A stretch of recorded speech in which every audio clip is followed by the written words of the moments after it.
Fala galera, no vídeo de hoje eu vou fazer um valuation por fluxo de caixa descontado. Vou calcular na prática o preço justo de uma ação. Vem comigo para você aprender como é que faz.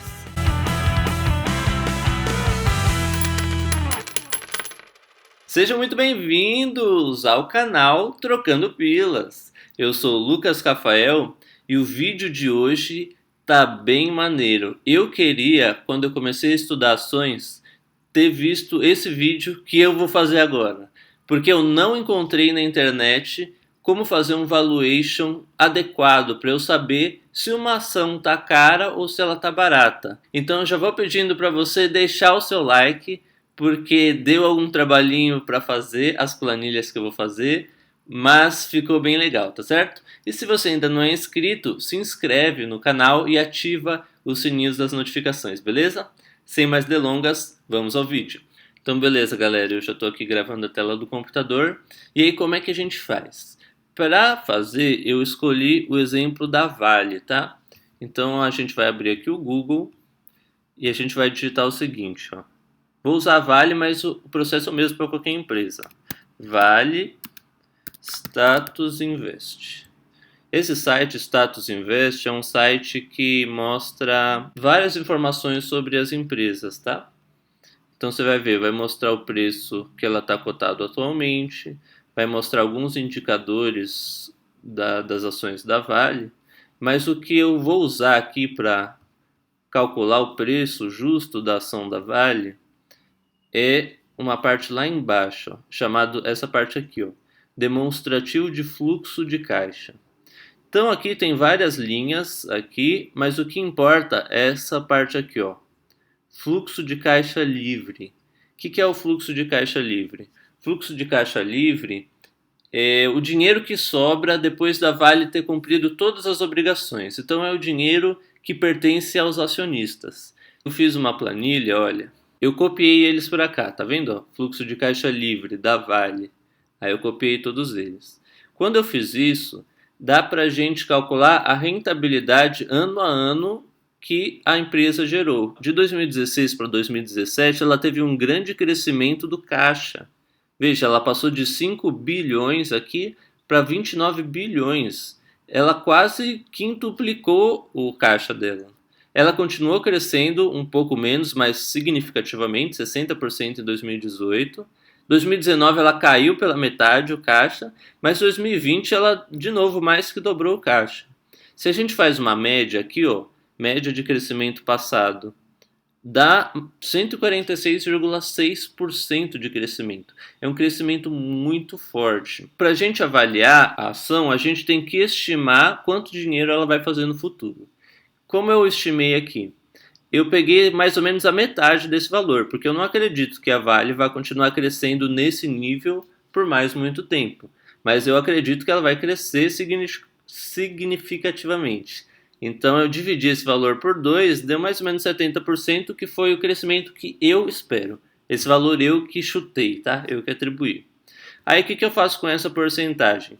Eu pego o último valor que ela tem em caixa e vou acrescentando 70% a mais 2021, 70% a mais 2022. Eu fiz isso até chegar em 2026. E tem esse cálculo aqui, ó, essa perpetuidade é assim, e depois de 2026, quanto a Vale vai gerar de caixa? Então esse valor aqui é o valor restante dos fluxos de caixa da Vale até o infinito. E sim, é um valor finito, dá para demonstrar matematicamente, a demonstração é bem legal, só que ela é meio complexa, então eu não vou fazer aqui para vocês, certo?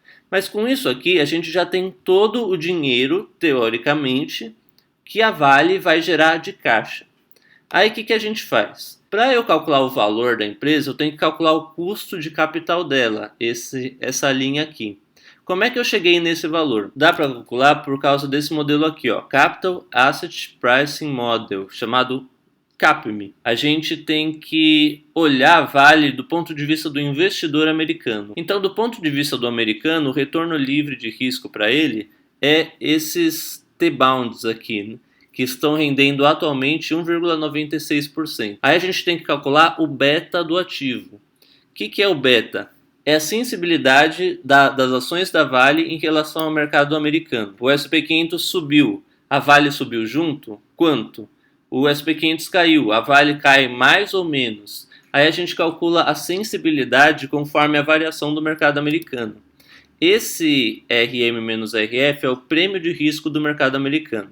Atualmente ele está em 16,98%. E aí a gente tem que calcular na conta ainda o risco Brasil, que é medido pelo EMBI. Esses valores, o T-Bonds, o SP500 e o MBI, é fixo, tá? A gente encontra, eles são calculados regularmente, tá? Esse beta é a única parte do ativo que nos importa. Eu vou mostrar aqui para vocês como acha.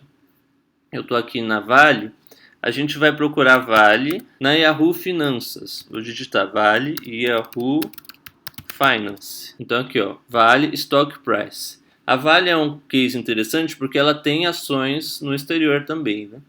E se você abrir aqui, ó, você vai achar aqui, ó, tá vendo, ó, beta. Então eu usei esse valor aqui de beta e por fim eu cheguei nesse número aqui, que é o custo de capital da Vale. Uma coisa interessante aqui sobre aquele beta, né? Tá vendo que o beta é 0,68? Um beta menor do que 1 quer dizer que é uma empresa que varia menos.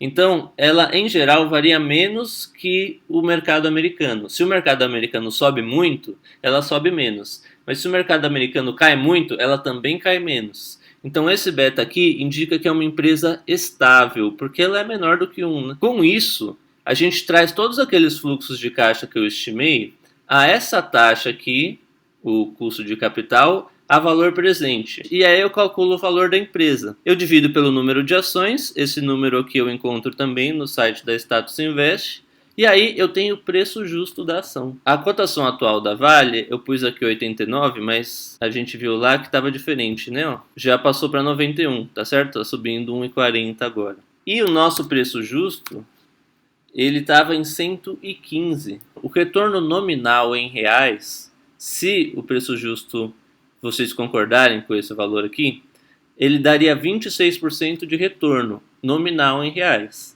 Só que é o seguinte, o real ele inflaciona, o real desvaloriza em relação ao dólar e o dólar também inflaciona. Então aqui, ó, eu pus essa observação aqui embaixo. Considerando a inflação do real em 5%, a inflação do dólar em 5% e a desvalorização do real frente ao dólar em 5%, dá pra gente achar o retorno em dólar. Isso que é o que vale, tá? Porque se a gente ganha mais em dólar, quer dizer que a gente está ficando mais rico em termos mundiais, não só em termos de Brasil. Então o jogo é esse. Tem um bom retorno em dólar. E veja, a gente teve até um retorno razoável em dólar, só que ainda abaixo do mercado americano. Nessa tabela aqui que eu construí, o que é interessante? Que a gente pode testar. Por exemplo, nesse custo de capital está embutido aquele risco Brasil. Vocês viram? Ó? Aqui, ó, risco Brasil. O americano ele acha que aqui é uma selva, né? Mas o Brasil ainda não é a Venezuela, então esse risco aqui é muito elevado, aumenta muito o preço de capital da Vale. Se a gente achar que é um risco menor, que aqui as coisas são meio subjetivas, depende de como a pessoa enxerga. Se eu mudar aqui, ó, de 15,3, se eu mudar para 12, veja a diferença que dá no valor da Vale, né? Ela sobe, preço justo para mais de 130. E o retorno em dólar sobe, tá vendo? 26,18. Então aqui o que é legal dessa planilha que eu fiz? Ó? Que você pode ir testando, né? Por exemplo, você fala, mas eu acho que a Vale tem potencial de crescer muito nos próximos anos. Eu acho que ela pode até dobrar de valor em algum período. Se isso acontecer, como aconteceu aqui, né? Não é difícil.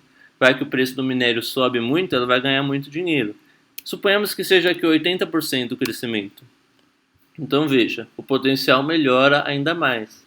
Então o legal dessa tabela aqui é que a gente pode ir brincando, né? Por exemplo, se só crescer 60%, se não se concretizar todo esse crescimento, ela está mais ou menos no valor justo atual, mas o retorno em dólar, por causa da inflação, vai ser negativo. Então aí vocês podem ir brincando com essa tabela, né? Eu fiz isso com a Vale aqui, mas eu também fiz com a Petrobras. O mesmo processo, eu fui lá aqui no Status Invest, né? Eu digitei aqui Petrobras, né?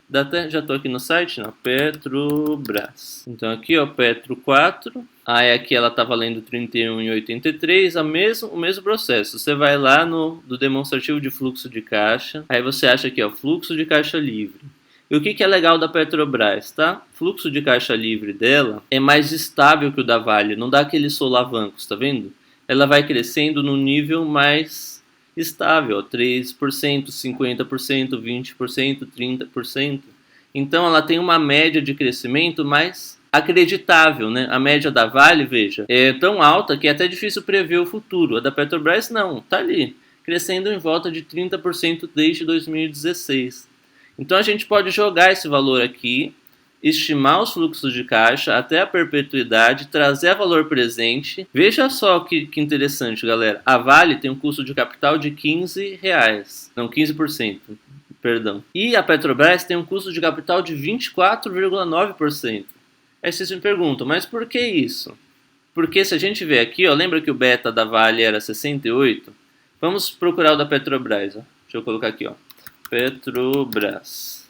Então aqui, olha só, o beta da Petrobras é acima de 1. Isso significa que ela oscila mais do que o mercado americano. Se o mercado americano oscila 10%, ela oscila 13%, tanto para cima quanto para baixo. Então é um ativo mais arriscado do que o da Vale.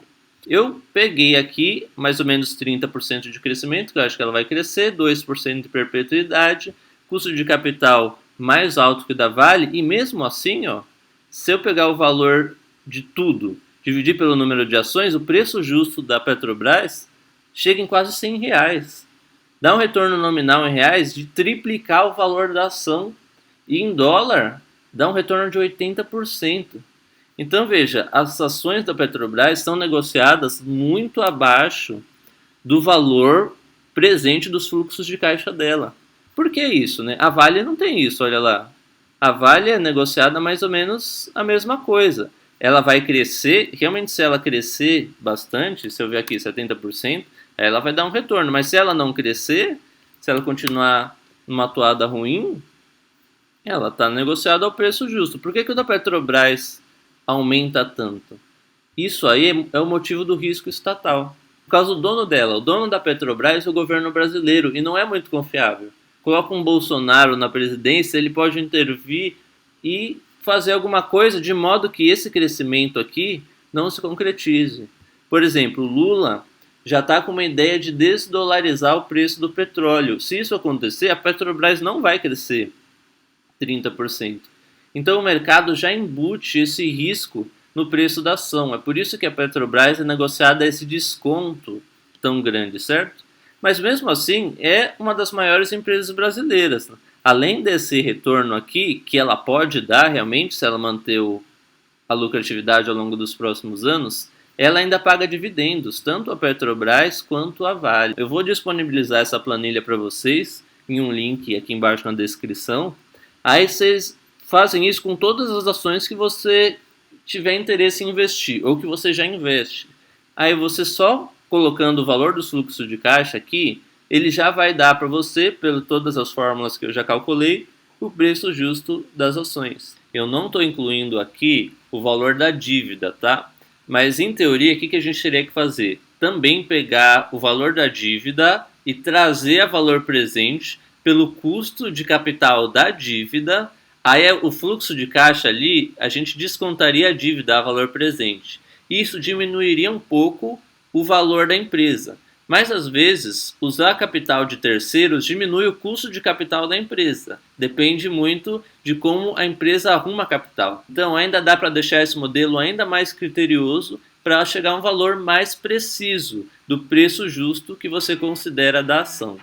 Mas mesmo assim, só com essa planilha já dá para ter uma boa ideia se uma ação está cara ou barata. Esse método aqui de calcular o preço justo da ação eu acho sensacional. Desde que eu vi pela primeira vez eu achei demais. Então se você quer que outras pessoas também saibam disso, eu peço que você compartilhe esse vídeo com elas, beleza? Era isso por hoje, galera. Espero que tenham gostado. Até a próxima.